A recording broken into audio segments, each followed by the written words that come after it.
अस्मद् गुरुभ्यो नमः। अस्मद् परम गुरुभ्यो नमः। अस्मद् सर्व गुरुभ्यो नमः। శ్రీమతే రామానుజాయ నమః। ఈరోజు 26వ పాత్ర విశేషం తెలుసుకున్నామమ్మా। 26వ పాత్రలో ఇది చాలా వసత్తరమైన పాత్రం అన్నమాట। ఓ వ్యామోహమా అని చెప్తున్నారు। వ్యామోహమా అంటే మనకి స్వామి మీద ఉండే వ్యామోహం కమ్మా, స్వామికి మన మీద ఉండే వ్యామోహం। మనం అనుకుంటాం మనకి స్వామి మీద ప్రేమ అని, కానీ 25 రోజుల నుంచి మన స్వామితో విలీనమైపోయి ఇంకా స్వామికే మన మీద ఇంకా ఎక్కువ వ్యామోహం ఉందట। మనం కోపాన్ని దాచగలం, ద్వేషాలు దాచగలం, కానీ ప్రేమను ఎవరిని కళ్ళలో దాచలేమమ్మా। అలా చెప్తున్నారు కృష్ణయ్య వ్యామోహం, కృష్ణయ్యకి మన మీద ఉండే ప్రేమని తెలియజేస్తున్నారు అన్నమాట। ఇక్కడ మరి ఇప్పుడు బాగా దగ్గర అయిపోయారు కదా మనం స్వామితోటి। స్వామి అడుగుతున్నారు మీకేమైనా కావాలంటే అడగండి అన్నారు। మీరేంది ఆడాలి కదమ్మా, కొద్దిగా సిగ్గుపడతారు కదా, ఎవరికైనా చెప్పలేక వాళ్ళు ఏమంటున్నారు, స్వామి మనం అడగాలి, స్వామి అడిగితే మేము చెప్తాము అని ఆయన చేతి ఎలాగైనా అడిగించాలని చెప్పి మీరు ఇంకొద్ది పంతం అనమాట। అంటే ఇప్పుడు దగ్గర కదా, కొంచెం ఇంకా ఎక్కువ ఇప్పుడు దగ్గర చెప్పట్లేదు అన్నమాట। ఆ పర్వాలేదు మీకేం కావాలి చెప్పండి ఇస్తాను, ఓహో అంటే కొంచెం చెప్తున్నారు అనమాట। ఆహా స్వామి అడిగారు చూద్దాం అన్ని అడిగి తీసుకున్నామని। ఏం అడిగారంటే మొట్టమొదటిగా పాంచజన్యం స్వామి దగ్గర ఉంది కదమ్మా, తెల్లని శంకు, ఆ శబ్దానికే ప్రపంచం మారుమోగుద్ది, అంత సౌండ్ వస్తున్నాయి। ఆ పాంచజన్యం ఆ ఒకే కాదమ్మా, గోపికలందరికీ ఆ లెక్కలో అంటే నమ్మాలి వారు లెక్కేస్తే 25 లక్షల పాంచజన్యాలు కావాలంటమ్మా। పాంచజన్యం ఒకటే ఉంటుంది, కానీ అటువంటి పాంచజన్యాలు మా గోష్ఠి మొత్తానికి కావాలి 25 లక్షల పాంచజన్యాలు అని చెప్పి అంటే లెక్క చెప్పలేదమ్మా, మామూలు నమ్మాలి వారు చెప్తున్నా పాంచజన్యాలు కావాలి అని అడిగారంట। అలాగే ఇస్తానన్నారట। మళ్ళీ ఇప్పుడు ఇంత చేస్తున్నాం మనం, రచన చేస్తుంటున్నాము, మంగళస్వామి పాటలు పాడడానికి ఏమైనా గోష్ఠి అంటే కావాలి కదా, వాళ్ళు కూడా కావాలి।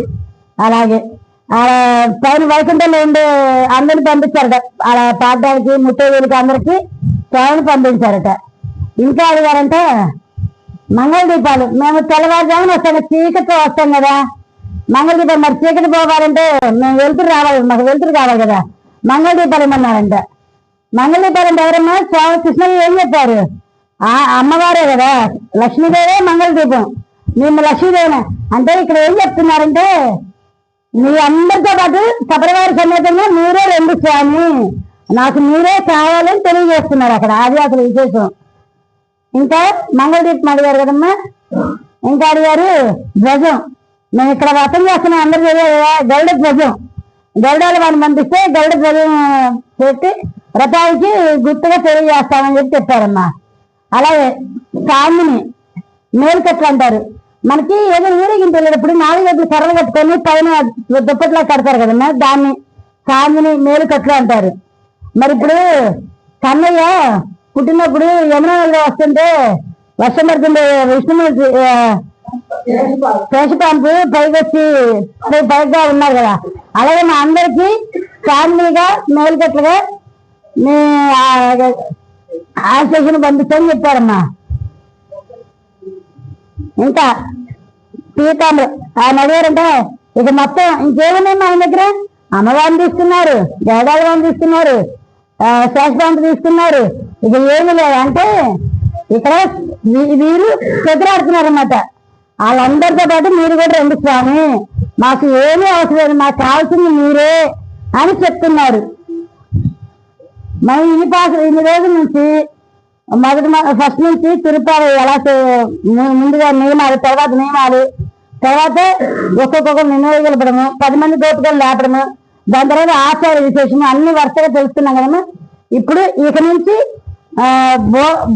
భోగం అంటే స్వామికి ఏం కావాలి, మన స్వామికి కూడితే మనం ఏం తెలుసుకోవాలి ఏంటి అనేది తెలుసుకుంటాం అనమాట। ఆండార్ తిరుడుగలే శరణం, ఆళ్వార్ తిరుడుగలే శరణం।